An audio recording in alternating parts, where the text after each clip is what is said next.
시편 146편 1절에서 10절까지 말씀 봅니다. 구약성경 908페이지 시편 146편 1절로 10절입니다. 할렐루야, 내 영혼아 여호와를 찬양하라. 나의 생전에 여호와를 찬양하며 나의 평생에 내 하나님을 찬송하리로다. 귀인들을 의지하지 말며 도울 힘이 없는 인생도 의지하지 말지니 그의 호흡이 끊어지면 흙으로 돌아가서 그날에 그의 생각이 소멸하리로다. 야곱의 하나님을 자기의 도움으로 삼으며 여호와 자기 하나님에게 자기 소망을 두는 자는 복이 있도다. 여호와는 천지와 바다와 그 중에 만물을 지으시며 영원히 진실함을 지키시며 억눌린 사람들을 위해 정의로 심판하시며 줄인 자들에게 먹을 것을 주시는 이시로다. 여호와께서는 갇힌 자들에게 자유를 주시는도다. 여호와께서 맹인들의 눈을 여시며 여호와께서 비굴한 자들을 일으키시며 여호와께서 의인들을 사랑하시며 여호와께서 나그네들을 보호하시며 고아와 과부를 붙드시고 악인들의 길은 굽게 하시는도다. 시온아, 여호와는 영원히 다스리시고 내 하나님은 대대로 통치하시리로다. 할렐루야, 아멘. 오늘 대림절 둘째 주일입니다. 대림절 기간 동안은 4개의 촛불을 켜게 됩니다. 그래서 우리 오른쪽에 보시면 여러분 왼쪽이지만 초가 4개가 있고요. 짙은 보라색, 연보라색, 그리고 붉은색, 하얀색으로 되어져 있는데요. 이 초는 대림절 주별로 하나씩 켜나가게 되어 있습니다. 그래서 우리가 지난주에는 켜놓지 못했지만 첫 번째 촛불, 보라색은 소망을 상징하고요. 두 번째 촛불은 평화, 세 번째 촛불은 기쁨, 네 번째 촛불은 사랑을 의미합니다. 그러니까 우리가 오늘 켜진 것을 생각해 보면 하나 소망 그리고 평화의 촛불이 켜져 있고요. 이 평화라고 하는 것은 하나님과의 평화고 하나님과의 평화를 위해서 참회하는 것, 회개하는 것을 전제로 하고 있습니다. 예수님께서 오셔서 이 땅에 평화를 주기를 원하셨습니다. 그 평화는 우리가 회개하고 돌이킴을 통해서 하나님과의 관계 회복을 통해서 얻게 되어지는 평화라고 하는 것이죠. 죄인된 모습으로 허물을 가지고는 예수님이 주신 평화의 대열에 합류할 수 없기 때문에 이번 한 주간 동안은 우리가 참회하고 회개를 통해서 하나님 앞에 더욱더 가까이 나가는 은혜가 있기를 축복합니다. 나를 돌아보고 나를 하나님 앞에 돌이키면서 내가 정말로 하나님을 향한 시선을 계속해서 가지고 있었는가를 생각해 볼 필요가 있는 것이죠. 하나님께서 우리에게 은혜를 주고 우리에게 함께하기를 원하셔서 우리에게 소망을 약속하십니다. 오늘 시편 146편의 말씀 1절과 2절을 보도록 합니다. 할렐루야, 내 영혼아 여호와를 찬양하라. 나의 생전에 여호와를 찬양하며 나의 평생에 내 하나님을 찬송하리로다 라고 이야기를 합니다. 내 영혼아 여호와를 찬양하라. 나의 생전에 나의 평생에 찬양하고 찬송하겠다라고 하는 이야기를 하면서 하나님을 만나기 위한 소망을 가지고 있습니다. 누구를 만나려고 하면 마음이 있어야 합니다. 마음이 없으면 만나도 큰 의미가 없어요. 또 마음이 간절하지 않으면 그것에 대해서 큰 기대가 없기 때문에 그것을 생각하지도 못합니다. 지난 주간에 제가 회의가 2번이나 있었는데요. 회의에 참석할 분 가운데 한 분이 참석을 못 하셨어요. 그래서 왜 못했냐 그랬더니 잊어버렸다 그러더라고요. 저는 중요하게 생각했지만 그분에게는 그렇게 큰 의미가 없었는지도 모르겠습니다. 어쨌든 만남이라고 하는 것은 약속이고 그 약속은 그것을 위해서 우리가 인내하고 때로는 절제하고 그분이 하나님이시라고 한다면 더욱더 기도하고 경건한 모습으로 주님을 기다려야 한다라고 생각을 합니다. 내가 어떠한 소망을 품고 얼마나 열심히 기도하고 주님을 사모하는지를 우리는 다 돌아보고 계신 주님과 함께 하는 것이죠. 그 소망을 품고 기다린 절기가 바로 대림절입니다.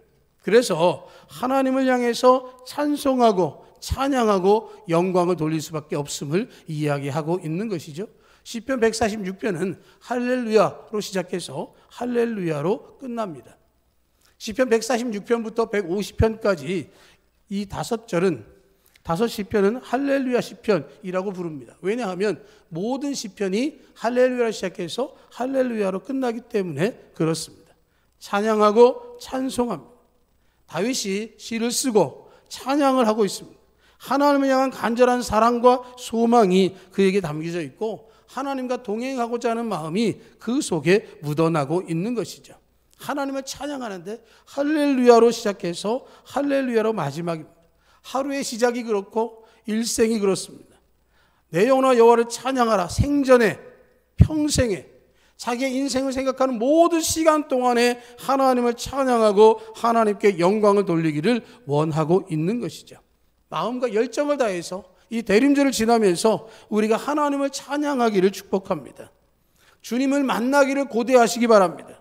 만나야 고대하면 그 만남의 감격은 상상 이상의 것으로 우리에게 은혜를 베풀어 주시는 것이고요.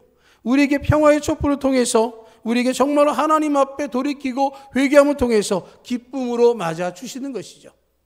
누가복음에 나온 탕자의 비유를 여러분 잘 아실 겁니다.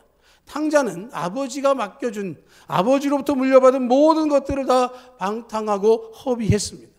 그는 아버지께로 돌아올 때 그가 집을 나갈 때처럼 호기롭게 돌아오지 못했습니다. 그는 아버지에게 돌아가면서 자기 마음에 남기를 내가 아버지에게 가서 종의 하나로 여겨달라고 하리라 하고 아버지께로 나아갔습니다. 그런데 그 거리가 멀리 있음에도 불구하고 아버지는 그 아들의 모습을 보면서 그 아들에게 달려가서 그를 품에 안습니다. 그리고 그를 씻기고 옷을 갈아입히고 가락지를 끼우고 신발을 신기면서 나는 아버지의 종으로 살겠습니다 라고 말하지만 그 아들을 향해서 내가 잃어버렸던 아들, 죽은 줄 알았던 아들을 다시 찾은 것에 대해서 감사하고 잔치를 벌였습니다. 하나님께서 우리를 만나주시는 것이 바로 그런 것이죠. 내가 돌이키면, 내가 회개하고 하나님 만남에 고대하면 나보다 더 큰 마음으로 우리를 안아주시면서 우리의 죄와 사망의 굴레로부터 벗겨주시고 주님의 은혜의 자리로 품어주시고 잔치 자리로 이끌어 주실 것에 대한 기대를 받으시기를 축복합니다. 여러분 그것을 향해서 찬양하고 찬송하며 나아가는 것이죠. 그러면서 우리에게 권하기를 3절과 4절로 권면하십니다. 귀인들을 의지하지 말며 도울 힘이 없는 인생도 의지하지 말지니 그의 호흡이 끊어지면 흙으로 돌아가서 그날에 그의 생각이 소멸하리로다 라고 말씀을 합니다. 3절에서 귀인들이라고 말하고 있는데 개역 성경에서는 방백들이라고 표현을 하고 있습니다. 다른 말로 하면 권세자, 권력 있는 자라고 말할 수 있는 것이죠. 그런데 이 3, 4절을 통해서 귀인들을 의지하지 말며 도울 힘이 없는 인생도 의지하지 말아라 하는 말은 뭐냐면 내가 하나님을 찬양하고 찬송하며 하나님과 함께하는 데에 가장 방해가 되는 요소가 사람이다 라고 하는 겁니다. 내가 아는 친구와 동료와 이웃들과 교제하고 그들과 만나는 시간이 많을수록 세상의 소리가 훨씬 더 커지고 많아지고 하나님을 향한 소망이 희미해지고 열정도 사그러드는 것이죠.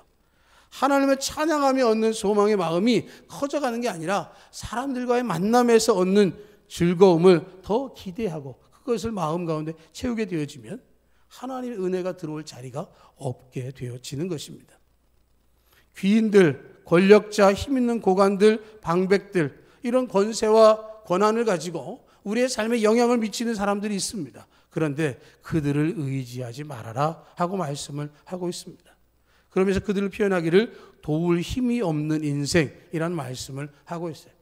그들이 권력이 없다, 재물이 없다, 능력이 없다가 아니라 우리의 영혼을 구원할 만한 것이 그들에게는 없다라고 하는 것이죠. 사람을 의지해서는 구원을 받을 수 없습니다. 오직 예수 그리스도 외에는 구원받을 만한 이름을 우리에게 허락하지 않으셨습니다. 하나님은 창세로부터 주님 오시는 그날까지 우리를 구원하시기 위해서 애쓰시고 우리에게 선지자를 통해서 예언자를 통해서 말씀을 전파하셨지만 그러나 정말로 중요한 것은 그 말씀 가운데에서도 하나님께로 돌이킬 것을 명하셨고요.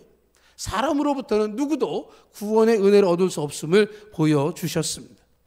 절대적인 권력을 가지고 있다 할지라도 그 사람의 호흡이 끊어지면 흙으로 돌아가서 그의 생각이 소멸할 것입니다. 무엇인가를 하고 싶지만 할 수가 없습니다. 아수르의 사네립이 이스라엘을 침공해서 그들을 무너뜨릴 것처럼 이 세상에 그 누구도 자신의 권력과 군대 앞에 대적한 세력이 없음을 아주 당당하게 주장을 했지만 하룻밤 사이에 하나님께서 그 모든 군대를 멸하셨습니다. 그는 얼굴이 뜨거워서 그의 집으로 돌아갔다고 성경은 말하고 있습니다.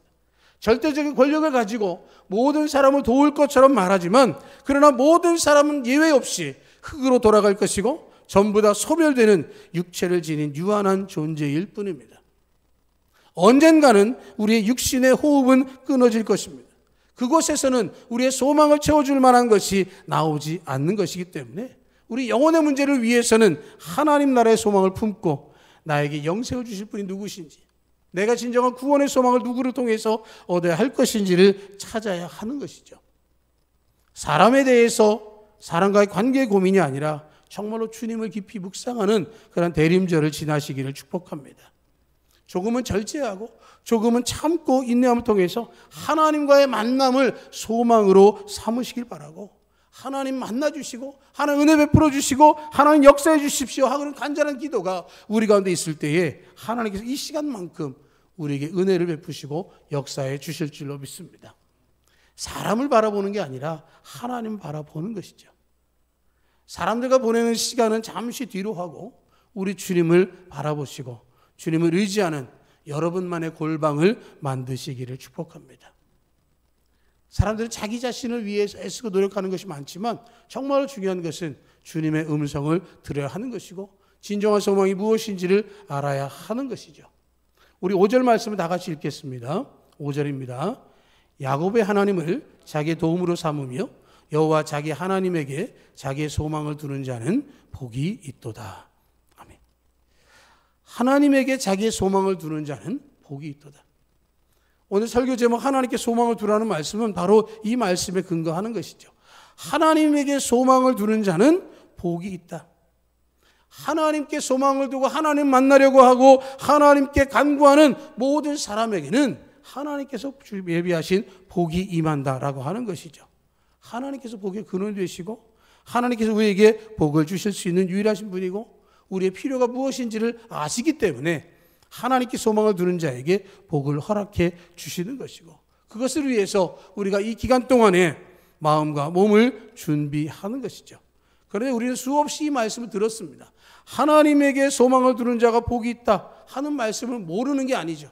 우리는 수없이 들었지만 실제 생활 속에서 그렇게 살아오지 못했다는 것을 우리 스스로도 알고 있는 것이고 그렇기 때문에 나름 시간을 정하고 나름의 골방을 정해서 하나님께 소망을 두고 간절히 기도하는 것이고 하나님께서 예비하신 은혜가 내게 임하기를 원하고 있는 것이죠. 하나님께 소망을 두는 것을 이야기하는데 왜 야곱의 하나님이라고 전제하느냐라는 거예요. 그냥 하나님이라고 해도 됩니다. 그런데 야곱의 하나님이라고 이야기를 해요. 아브라함의 하나님, 이삭의 하나님도 있습니다. 야곱의 하나님이라고 하는 것은 왜 야곱을 그들에게 떠올리게 하느냐라고 하는 것이죠. 여러분, 야곱의 인생 우리는 잘 알고 있습니다. 그는 쌍둥이 중에 동생으로 태어났습니다. 그는 태중에서부터 하나님의 축복을 받기를 원했습니다. 그래서 형의 발목을 잡고 어떻게든지 먼저 나오려고 했지만 에서에게 밀려서 그는 둘째로 태어나게 되어졌습니다. 그리고 그는 아버지, 어머니의 품을 떠나서 형의 미움을 피하여 바단 아람으로 갈 때 그는 베델에 머무는 시간이 있었습니다. 77년여 동안 부모의 슬하에서 평안하게 집안 생활하던 그 야곱이 들판에서 하나님을 만나게 됩니다. 푹신한 이불과 베개가 아니라 돌베개를 베고자 한 그곳에서 그는 환상 가운데 하나님께서 보여주시는 하늘까지 잇닿아 있는 사다리를 보았고 그곳에 천사들이 오르락 내리락 하는 모습을 보게 되어졌고 그는 그곳에서 돌베개 위에 기름을 부으며 하나님께 고백했습니다. 하나님, 나를 돌아오게 하시면 이곳을 하나님의 집으로 세우겠습니다. 그리고 베델이라고 불렀습니다. 야곱의 상황은 너무나도 절망적이고 곤고했습니다. 포근한 품을 떠나서 바단 아람이라고 하는 낯선 곳으로 이동하게 되어졌습니다. 들판을 통해서 길도 멀고 험하고 혼자서 가는 그 길입니다. 누군가 동행하고 자기를 섬기는 수행원이 있는 게 아니라 자기 혼자 그 위기를 넘기기 위해서 지나가는 것이죠. 곤고한 지경에 빠져 있을 때 돌베개를 베고 잠자리에 들어야 하는 야곱의 입장에서 보면 얼마나 곤란하고 얼마나 자기 자신이 추해 보이고 불쌍하겠습니까? 그런데 그곳에 하나님께서 그를 만나 주셨습니다. 야곱이 하나님을 부른 게 아니라 하나님이 야곱을 찾아오셨습니다. 불쌍히 여겨주셨어요. 자기가 돌베고 재는 것은 그냥 잠자리입니다. 그런데 그곳이 하나님을 만나는 곳이 되어졌어요. 그리고 하나님 말씀하기를 내가 너와 함께 하겠고 내가 너를 반드시 돌아오게 하겠다라고 약속해 주셨습니다. 소망 없이 가는 길, 막연하게 떠났던 그 길에 하나님께서 함께 하실 때 그 이후로 그의 걸음은 그 전의 걸음과 달랐을 것입니다. 하나님과의 만남 이후에 그는 하나님께 소망을 두는 자가 되어졌습니다.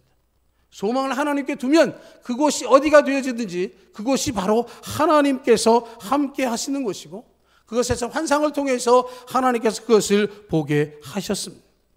야곱과 같이 우리의 인생 가운데 곤고함과 두려움과 홀로 남은 것 같은 최악의 상황을 가진 사람에게 찾아오시는 분이 바로 하나님이시기 때문에 그 야곱의 하나님을 우리에게 말씀해 주고 있는 것이죠. 우리 인생은 굳이 말하지 않아도 각자가 가지고 있는 힘들고 어려운 상황들이 있습니다.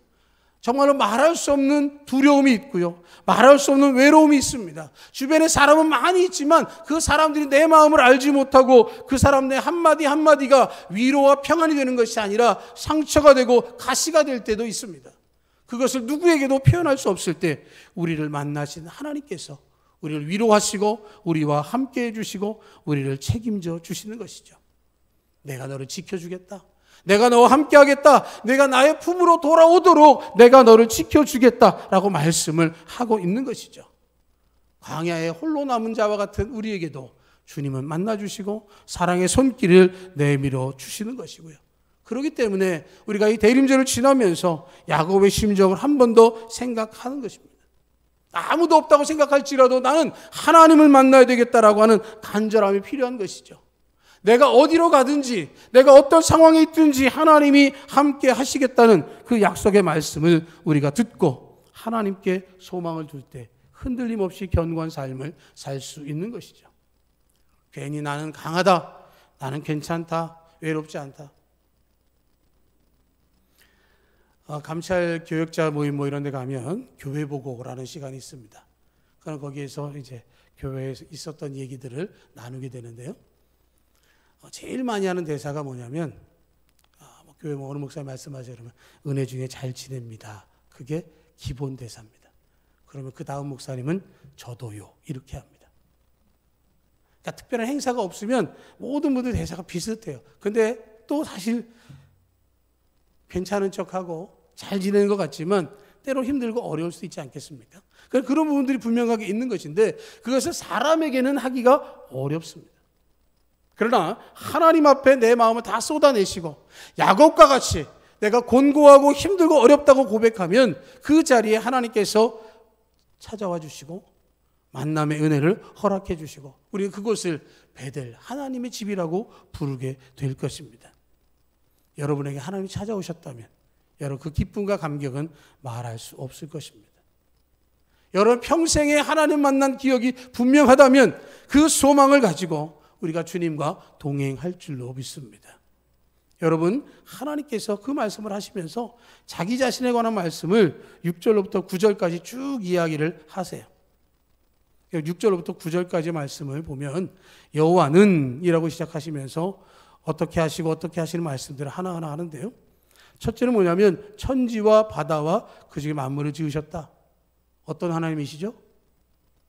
창조주 하나님이시죠. 모든 것들을 만드셨습니다. 두 번째가 뭐냐면 영원히 진실함을 지키신다. 우리 하나님은 진실하신 하나님이시다라는 거죠. 신실하신 하나님이십니다. 세 번째로 억눌린 사람들을 위해 정의로 심판하신다. 공의를 베푸신 하나님. 그리고 줄인 자들에게 먹을 것 주시는 긍휼의 하나님. 줄인 자들을 어여삐 여기시고 불쌍히 여기셔서 사랑의 손길을 내어미 주시고 갇힌 자들에게 자유를 주시고 맹인들의 눈을 여시고 비굴하거나 비천한 자들을 일으키시고 의인들을 사랑하시고 나그네와 고아와 과부를 돌보시고 악인들의 길을 굽게 하셔서 정의의 하나님으로 우리 가운데 함께 하신다는 것이죠. 하나님은 이 10가지의 모습을 우리에게 언급해 주셨습니다. 우리가 삶을 통해서 만나야 될 하나님의 성품들이 이 안에 자리하고 있습니다. 하나님께서 이런 성품을 가지고 계시고 하나님께서 이런 일을 하시고 우리를 향하신 그 마음들을 고백하시면서 하나님에게 자기의 소망을 두길 원하는 그 사람, 자기 자신의 개인적인 소망을 말하기 전에 하나님께서 이런 하나님이심을 고백할 것에 대해서 우리에게 말씀을 하고 있는 거예요. 하나님의 영광을 드러낸 이 말씀의 기도를 우리가 드리게 된다면 하나님의 소망이 우리의 소망이 되어지는 것이죠. 내가 무엇이라고 고백할 수 없지만, 내가 어떻게 고백하는 것이 알 수 없지만 내 안에 내주하게 계신 성령을 통해서 하나님을 향해서 고백하게 하고 그 고백을 통해서 내 고백이 되도록 만들어 주신다라고 하는 것이죠. 내 소망이 우선이 아닌 하나님의 뜻을 드러내고 선포할 때 우리가 복 있는 자가 되는 것이고, 그 하나님께서 우리의 모든 것들을 책임져 주시고 은혜를 베풀어 주신다라는 것이죠. 여러분들의 소망이 있습니다. 우리는 연초에 기도 제목을 적어서 냈습니다. 여러분 그 기도 제목을 잘 가지고 기도하고 계십니까? 내가 드린 기도 제목을 통해서 하나님께서 역사해 주셨습니까? 우리 그것을 꿈꾸고 나아갑니다. 내 소망이 아닌 하나님의 소망. 그런데 그 하나님의 소망이 내 소망이 되어질 때 우리의 신앙은 하나님 앞에서 무엇이 우선인지를 알고 하나님 원하시는 것이 무엇인지를 지켜나가게 되어지는 것이죠. 하나님께서는 다윗의 시편을 통해서 내 영혼아 여호와를 찬양하라 말씀하시고 나의 생전에 나의 평생에 라고 말씀하셨습니다. 영원전부터 계획하신 하나님의 구원의 계획이 우리의 삶 속에 역사하시는 것이고요. 하나님께 그 계획을 통해서 이루기 위해서 독생자 예수 그리스도를 보내셨다는 사실을 우리가 기억하고 선포하고 영광을 돌리는 것이죠. 대림절을 지나면 우리는 성탄을 맞이하게 될 것입니다. 그때가 되어지면 하나님께서 내게 역사하신 것들을 우리가 기뻐하고 또 감격하게 될 것이고, 그것을 통해서 하나님께 영광을 돌리는 복된 은혜를 예비하게 될 것입니다. 10절에 말씀하기를 시온아 여호와는 영원히 다스리시고 내 하나님은 대대로 통치하시리로다. 할렐루야 하는 말씀을 하고 있습니다. 시작도 할렐루야고 마지막도 할렐루야입니다. 소망으로 기도하면 할렐루야 외치게 될 것이고요. 10절에 통해서 시온아라고 말씀을 하는 것은 예루살렘을 이야기하는 것이고요. 너희가 예전에 그곳에서 함께 했던 그것을 너희는 기억하고 있느냐? 내가 너희를 다스리던 그때를 너희는 알고 있느냐라는 말씀을 하고 있는 것이죠.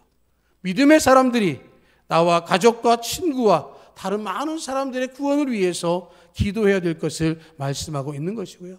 하나님의 다스리심과 통치하심을 모르는 많은 세상의 모든 사람들을 향해서 복음을 증거하라는 말씀을 하고 있는 것이죠. 지난 한 주간 동안 이 나라가 매우 혼란스럽고 정말로 정치적인 격변의 시기를 지나고 있습니다.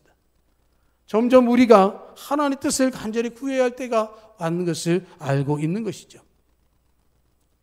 이념이 다르고 생각이 다르다 할지라도 정말로 중요한 것은 하나님의 뜻이 이 땅에 이루어지도록 위해서 기도하고 나라를 위해서 기도하는 일을 쉬지 않는 것이 우리의 사명이라고 믿습니다. 하나님께서 허락하신 은혜의 자리에 설 때 나 하나 잘 되고 나 하나 평안한 것을 넘어서서 나를 통해서 역사하신 하나님 은혜, 나에게 주셨던 그 은혜가 정말로 선한 영향력으로 하나님의 사랑과 은총이 증거되어질 때 우리나라와 세계가 하나님의 손에 붙들리게 될 줄로 믿습니다. 하늘은 영광이고 땅에는 기뻐하시는 우리 모든 자들에게 평화라고 말씀하시면서 찾아오셨던 그 주님, 시온에 임하게 될 하나님의 영원한 다스림을 통해서 대대로 통치하시는 가운데 진정한 평안과 회복이 무엇인지를 보여주실 것에 대한 기대를 가지고 정말 하나님 앞에 간절히 나아가는 대림절이 되기를 간절히 소망합니다. 우리 자신을 돌아보고 나를 회개하는 가운데 하나님 뜻이 무엇인지를 바라보고 하나님께서 나를 다스리실 그때를 꿈꾸고 나아갈 수 있기를 간절히 소망합니다. 하나님께 소망을 두는 자가 복이 있다. 하나님께 소망을 두는 것이 무엇인지를 생각하며 나 자신을 더욱더 경건하고 겸손하게 말씀 앞에 비추어 참회하는 가운데 하나님의 은혜를 누리고 하나님과 만나는 베델의 꿈을 꾸고 하나님께 소망을 두는 모두가 되시기를 주의 이름으로 축복합니다.